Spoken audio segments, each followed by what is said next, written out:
Alright, my PC was shutting down because the CPU was overheating, and come to find out I have a coolant leak, and if you can see it right down in here, right down there, you can see leftover coolant. So this radiator, this hose, this motor or this pump was leaking, causing the CPU to overheat very quickly. So before doing this, the recommendation is that you run the computer for a while to heat up the thermal compound before removing this pump. But my computer shuts down within just literally seconds sometimes, so I'm not going to be able to do that. We're going to see if we can get it off without doing that, and if we can't, we're just going to go ahead and use a hairdryer to heat this up. So just to give myself a little bit more room to work, I'm going to go ahead and pull the graphics card out first. Just going to pull off these screws right here, which hold it in place.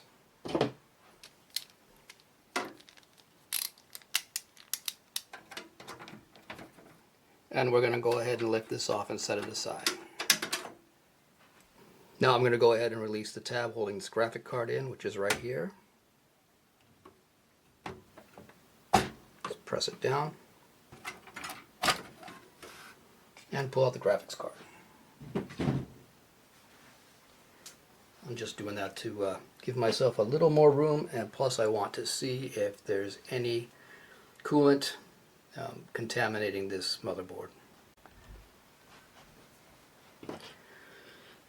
Alright, I followed the wires from the pump and from the fan right to their connectors on the motherboard, and then I took a permanent marker of a different color just so that I could know where to put things back without making any errors. Here's the CPU cooler pump connector and the fan connector right down there. So you can see the green, that's just permanent marker. It's also a really good idea to take photos. Alright, the next thing I'm going to do is remove my RAM. It may not actually be in the way, but I'm just making a little bit more room for myself. So just going to press down on the tabs and pull it out. And what I did, press down on that tab. Okay.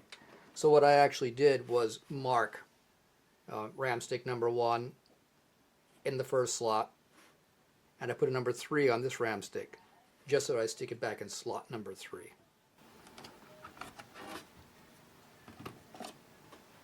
Alright, that gives me a little bit more room to work with, so now I'm going to go ahead and remove the fan, and then I'll be removing the pump afterwards.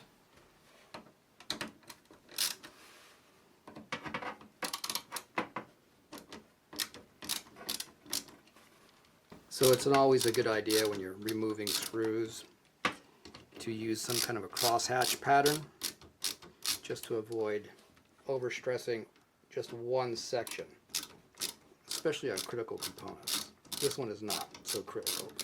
It's a good idea to get in the habit. Okay, pull this fan out, leave it on the side. And now I'm going to go ahead and pull off the radiator. Alright, so these are the 4 screws that are holding the radiator in, so I'm going to pull that out now.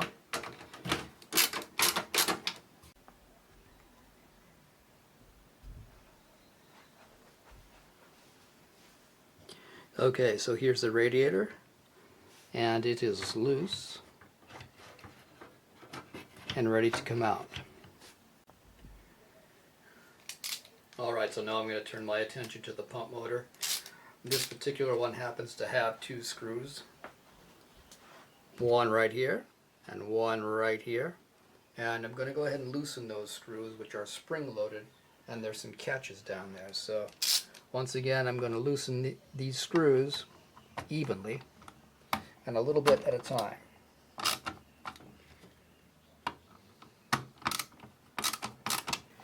I am trying to get these clips to unhook. They're a little hard to see. There we go. There's one, and there's 2. Alright, now I have the pump motor loose, and I have the radiator fan loose.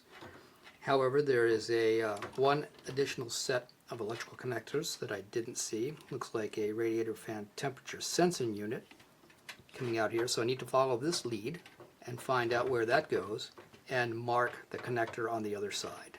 Alright, so I followed the lead, and the radiator temp sensor connector goes right here, and I went ahead and marked that radiator fan temperature sensor so I can reinstall it in the correct place.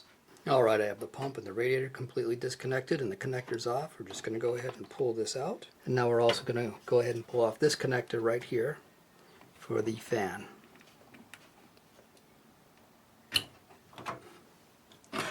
And pull that fan out. Alright, here's my CPU. I'm going to use a shop towel with a little bit of electrical contact cleaner. And I'm going to gently clean this old thermal paste off the CPU. Okay, looks like I got about all of it off. Wipe it up one more time with a completely dry paper towel. Alright, we have a bit of a problem here. I believe that this temperature sensor was removable from the radiator, and the new radiator came without one. But it's not. It's integral. It's built into the cooler. And there's no way I can take it apart. Here's the stock cooler. Here's the replacement cooler. But the issue is this mounting bracket will not fit on this cooler. So because I had a coolant leak before and I could see some evidence of it on the motherboard, I just decided to go with a stock AMD air cooler and get rid of the radiator, which should not be a problem because I'm only running a Ryzen 5 3600 series processor. It's not a lot, so I don't think I need these types of coolers. I think this is more than sufficient, and it'll give me the peace of mind that coolant will not leak onto my motherboard. Alright, I'm not removing this motherboard in order to do this. I got this plate on the back here, and I need to hold it in place. So what I'm going to do is I'm just going to stick a deck of cards over it, and then I'm going to tape it in place just so that I can put some pressure on this and hold the plate in place while we do our work.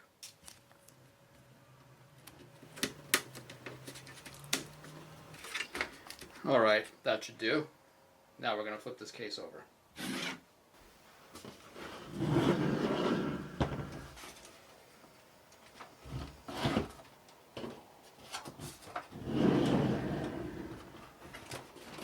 Alright, the next step is to remove these retaining brackets, because I don't need these with the new cooler, but I am going to keep them for just in case I want to use them in the future.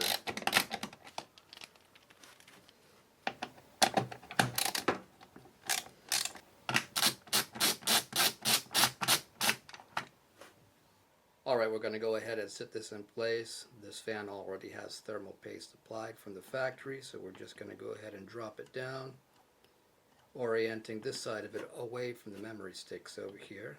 Got some room to do that. A little downward pressure.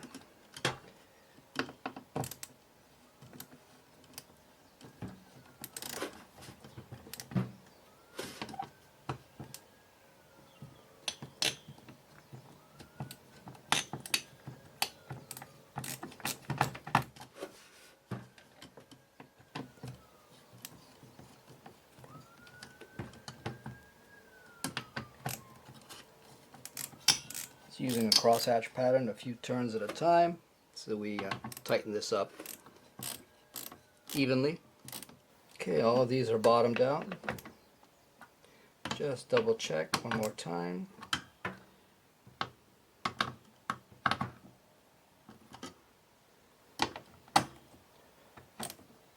Okay, and let's plug in the fan power supply. Let's manage this cable so it looks a little neater. Let's stick our memory sticks back in. Lock it in place.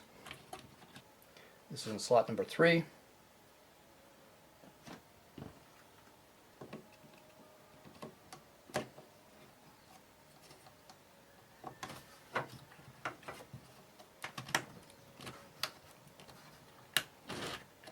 Locked into place.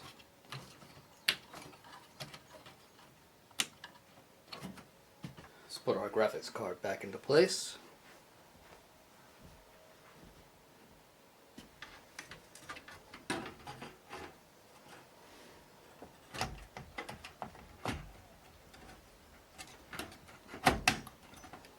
down. I heard it lock. It's tight. Okay. Installing our fan screws here. Fan retaining screws. Come on. Get in there. There we go.